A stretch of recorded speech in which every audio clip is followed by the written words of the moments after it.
Well, it's the first ad of the month after Luris, so it was quite a small entry into print radio and television, and there's no outdoor.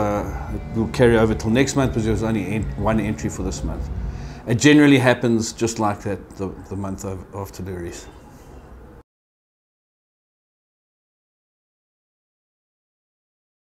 In the print category, we had quite a small amount of entries, but actually there was quite a high standard, which is nice to see. We know that print has been sort of not that strong over the last couple of years. Yet all of the first, second and third entries sort of ended up being very close together, and they were all of a pretty high standard.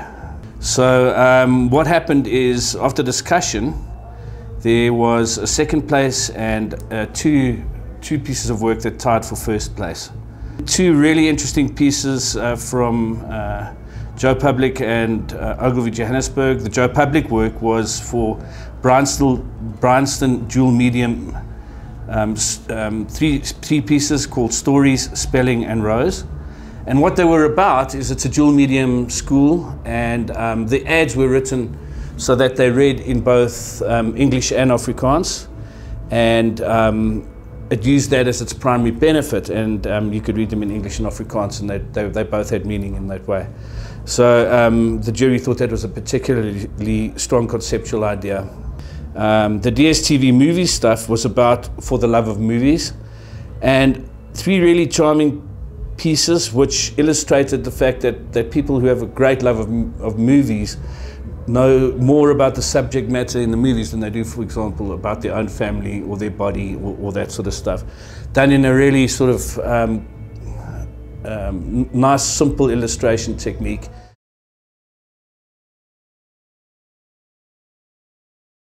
Radio again, there weren't that many entries, but the ones that were there were really well deserving, and the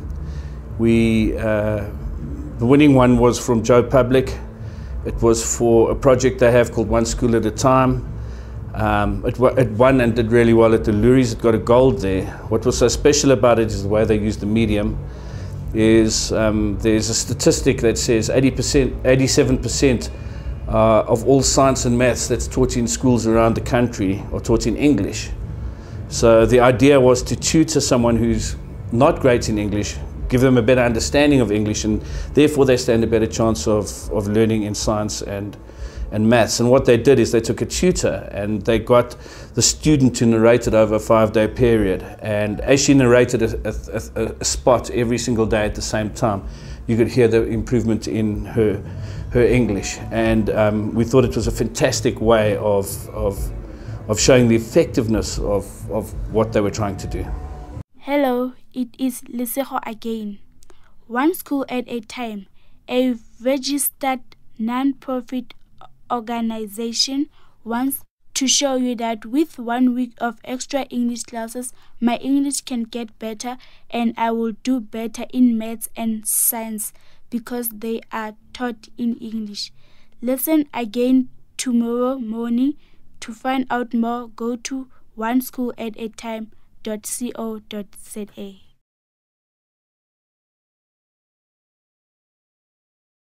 The winner was Ogilvy Cape Town for Stimural Sensations, the most indulgent gum in the universe, and a beautifully crafted, slightly mental piece that had humour in it, great craft, and sort of followed in the tradition of the Stimural work that's come before. Stimural Sensations is the most indulgent gum in the universe.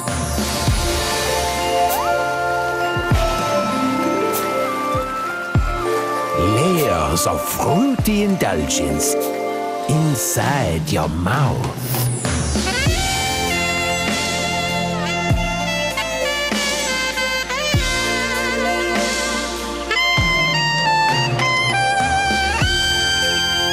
Stimural Sensations is, of course, a gum.